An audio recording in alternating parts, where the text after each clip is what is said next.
Hello friends, कैसे हैं आप लोग। तो यहाँ पे देखिए हम मार्केट की आज बात कर लेते हैं, ठीक है। तो मार्केट में हमने क्या किया और कैसे किया उसके बारे में बात कर लेते हैं। तो यहाँ पे देखिए हमने मार्केट के अंदर क्या देखा था। तो अगर हम मार्केट की बात करें तो सबसे पहले हमने यहाँ पे देखा था कि एक सेकंड, पेन है नहीं आज। तो यहाँ पे क्या हुआ था, मार्केट नीचे गिरा था, ठीक है। उसके बाद फिर ऊपर गया था। तो अब देखिए यहाँ पे क्या हो सकते हैं, सेलर्स बैठे होंगे, ठीक है। सेलर्स बैठे होंगे यहाँ पे।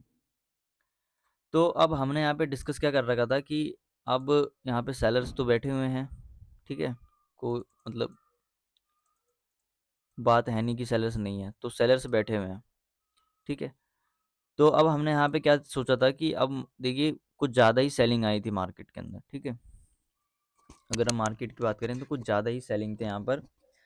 तो अब ऐसे में क्या हुआ होगा कि जो भी सबसे पहले तो बाइंग हुई थी, तो ऐसे में जो भी सेलर होगा वो मार्केट से निकल गया होगा, क्योंकि मार्केट ने अपने एक पर्टिकुलर हाई जो होता है उसका ब्रेकआउट कर दिया था। तो पार्टिकुलर हाई के ब्रेकआउट के कारण क्या होगा, जो भी ऊपर साइड के सेलर्स होंगे वो निकल गए होंगे। और यहाँ पे जब एक मार्केट का ये मान लेते हैं एक मतलब मेजर हाई था, ठीक है। उसको मार्केट ने तोड़ा, या फिर कह सकते हैं रेजिस्टेंस था, उसको मार्केट ने तोड़ा। तो वहाँ पे क्या होते हैं, बायर्स आना शुरू हो जाते हैं और काफ़ी ज़्यादा बायर्स वहाँ पर आते हैं, ठीक है। तो वहाँ पे क्या आ रहे होंगे, बायर्स आ रहे होंगे। तो अब मार्केट ऊपर जाएगा तब तो सिर्फ बायर्स ही आने वाले हैं, ठीक है। तो मार्केट अब ऊपर जाके क्या करेगा, अब देखिए क्या होता है कि जो ऑपरेटर होता है वो ऐसे ही मतलब ऐसा ही जो कह सकते हैं कि चांस के चाहत में रहता है कि हमें अब मार्केट में ऐसा जगह है जहाँ पे मतलब बायर्स आए या फिर मतलब ज़्यादा बायर्स आए, तो वो क्या कर सकता है, उन्हें टारगेट आराम से कर सकता है।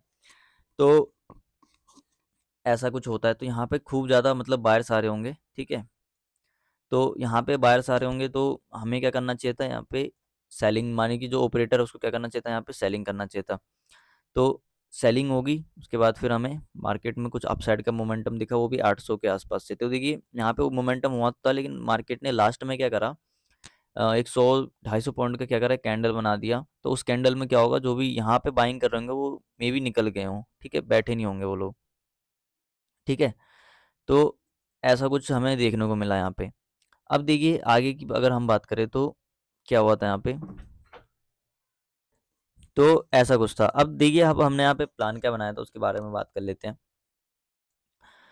तो यहाँ पे हमने क्या देखा था कि जैसे कि यहाँ पे अगर ऊपर होता मार्केट, गैप अप खुल जाता या फिर गैप डाउन खुल जाता, ठीक है। गैप अप और गैप डाउन हम दोनों में हमने क्या सोच रखा था, हम बाइंग करेंगे, ठीक है। दोनों केस में हम क्या सोच रखा था हमने कि बाइंग करेंगे मार्केट के अंदर, ठीक है। अब ऐसा हमने क्यों करा तो उसकी भी बात कर लेते हैं। तो देखिए अब अगर हम गैप डाउन की बात करें, तो गैप डाउन अगर मार्केट ओपन होता और ओपन होते नीचे गिरने लग जाता, तो क्या होता, वहाँ पे सिर्फ और सिर्फ क्या आने वाले थे, सिर्फ और सिर्फ वहाँ पे सेलर्स आते, ठीक है। बायर्स वहाँ पे कोई काम ही नहीं करता, सिर्फ और सिर्फ सेलर्स आते। तो यहाँ पे मतलब नीचे तो एक बार में ही जाता नहीं। तो हमने यहाँ पे क्या देख रखा था, अगर हमें गैप अप मिलता है तो हम वहाँ पे क्या करेंगे, बाइंग साइड का करेंगे। अब देखिए मार्केट ओपन तो हुआ, ओपन होती मार्केट ऊपर बढ़ने लगा, ऊपर बढ़ते हुए क्या हो गया, थोड़ा सा रेजिस्टेंस लेने लगे 800 का, जिससे कि हमें कंफर्म होगा कि हाँ मार्केट अब उठ सकता है। अब देखिए हमने ट्रेड तो यहाँ पे नहीं बनाया था, हमने ट्रेड कहाँ बनाया था, निफ्टी के अंदर ट्रेड बनाया था, ठीक है। तो निफ्टी में ही चल लेते हैं। अब देखिए निफ्टी में भी क्या था कि यहाँ पे नीचे आया, जैसे हमने ब्रेक डाउन वगैरह हुआ तो हमने यहाँ पे क्या कर लिया, मार्केट के अंदर बाय कर लिया। पहले तो थोड़ा बहुत हमें लॉस दिखाया, यानी कि आधा एसएल तो हमारा खा ही चुका था। अब देखिए क्या हुआ कि निफ्टी का लॉट साइज बढ़ गया है, तो हमें थोड़ा कैपिटल भी ज़्यादा लगाना पड़ रहा है। तो खैर उसकी बात हम छोड़ देते हैं। उसके बाद मार्केट क्या हुआ, ऊपर बढ़ने, ये कैंडल बनाया, उसी में हमारा अच्छा प्रॉफिट बन गया, ठीक है। तो ऐसा कुछ था आज का मार्केट। तो खैर हमने यहाँ पे क्या करा, अपना प्रॉफिट बना करके निकल गए, ज़्यादा हमने वेट भी नहीं करा, ठीक है। जैसे हमें अच्छा खासा प्रॉफिट नज़र आया तो हम निकल गए वहाँ से, वेट नहीं करा हमने। जैसे ब्रेकआउट दिखा हमें, हम निकल गए, हमारा अच्छा प्रॉफिट बन गया। बाकी हमने ट्रेड इसलिए यहाँ पे इसलिए बनाया था क्योंकि काफ़ी ज़्यादा सेलिंग हुई थी। तो वैसी सेलिंग को देखते हुए अगर मार्केट और नीचे जाता तो क्या होता है कि वहाँ पे सिर्फ और सिर्फ क्या आते, वहाँ पे सेलर्स आते, बायर्स कोई भी काम नहीं करता, ठीक है। हाँ अगर यहाँ पे मार्केट और नीचे गिर सकता था, अगर यहाँ पे मार्केट क्या कर देता, अगर यहाँ पे 500 का ब्रेकडाउन हो जाता ना, तो वहाँ पे क्या हो सकता था कि मतलब जो बायर्स हैं, जो स्टॉक में बायर बैठे पड़े हैं या फिर जो पोजिशनल बायर बैठे हुए हैं, वो ट्रैप होने लग जाते हैं या फिर वो निकलना शुरू कर देते हैं, अपना प्रॉफिट बुकिंग करना शुरू कर देते हैं। क्योंकि देखिए अब हम लोग दिमाग कहाँ लगाते हैं, सिर्फ और सिर्फ चार्ट पर, हमें और भी जगह दिमाग घुमानी रहती है, ठीक है।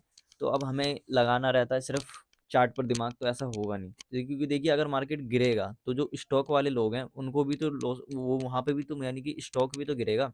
अगर हम देखें तो स्टॉक इंडेक्स से चलता है, इंडेक्स स्टॉक से चलता है, तो दोनों एक एक तरीके से क्या कह सकते हैं हम, दोनों एक कंबाइन है। तो कंबाइन है तो एक गिरेगा तो मतलब दूसरे में भी कुछ ना कुछ असर पड़ेगा। तो जैसे कि दिखेगा लोगों को कि बैंक निफ्टी गिर रहा है, तो जो बैंक में पैसा जिन्होंने डाल रखा है, फिर बैंक पे पैसा जिन्होंने लगाया है, तो वो भी निकलना शुरू कर देंगे, क्योंकि वहाँ पे बैंक जो है वो भी गिरना शुरू हो जाएगा।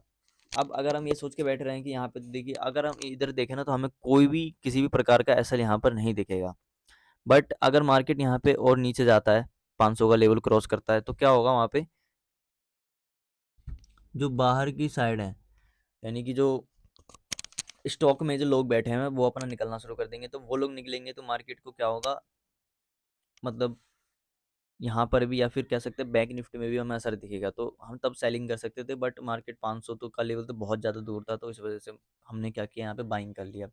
और यहाँ पे क्या था कि मार्केट 50,000 या फिर 800 का यहाँ पे रेजिस्टेंस ले रहा था, तो हमें थोड़ा कंफर्मेशन भी मिल गया कि हाँ मार्केट ब्रेकआउट दे सकता है। बाकी अगर मार्केट यहीं से उठना शुरू कर देता ना, अगर मार्केट यहाँ पे नहीं गिरता, देखिए थोड़ा, अगर यहाँ से सीधा उठ रहा है, उठते-उठते यहाँ से तो मार्केट ऊपर जाने नहीं वाला। ऐसा क्यों कह रहा हूँ मैं? क्योंकि देखिए यहाँ पे जो सेलर बैठा है उसका एसएल कहाँ है? 51,000 के ऊपर। तो जब तक मार्केट 51,000 के ऊपर नहीं जाता तब तक ये एसएल देने वाले नहीं है। यानी कि मार्केट को इस जगह पर एसएल क्या करने पड़ेंगे? क्रिएट करने पड़ेंगे। तो मार्केट ने जैसे यहाँ पे लोगों ने देखा होगा, एक रिट्रेसमेंट दिया, फिर गैप डाउन दिया है, तो लोग क्या सोच रहे हैं, फिर गैप डाउन खुलते ही मार्केट ऊपर बढ़ने लग गया। तो ऐसे में लोगों को क्या लगता रहता है कि मार्केट अब छोटे-छोटे रिट्रेसमेंट कर रहा है, अब हो सकता है गिर जाए। तो वो लोग ऐसा सोचते रहते हैं, जैसे कि मार्केट ने ट्रैप भी करा, यहाँ पे गिरा। अब देखिए यहाँ पे हो सकता है कि ब्रेकआउट मार्केट निकाल दे, तो आप मे बी ट्रेड वगैरह यहाँ पे बना सकते हैं आगे के लिए, ठीक है। बाकी हमने ट्रेड काफ़ी मतलब ठीक हुआ, 2 दिन से अपना प्रॉफिट हुआ, अच्छा लगा यहाँ पे, क्योंकि पूरे साल तो इस हो सकता है इस साल पूरे हम लॉस में ही थे। तो अब देखते हैं अगले साल क्या होता है, ठीक है। अगले साल प्रॉफिट में आ भी पाते हैं या नहीं। तो देखिए यहाँ पे ब्रेकआउट करना भी शुरू कर दिया मार्केट ने। अभी के लिए तो नहीं, मतलब आगे के लिए आपके लिए हो सकता है कि यहाँ पे ऐसा है तो ऐसा हो सकता है, ठीक है। तो आज के लिए बस इतना ही, तब तक के लिए धन्यवाद।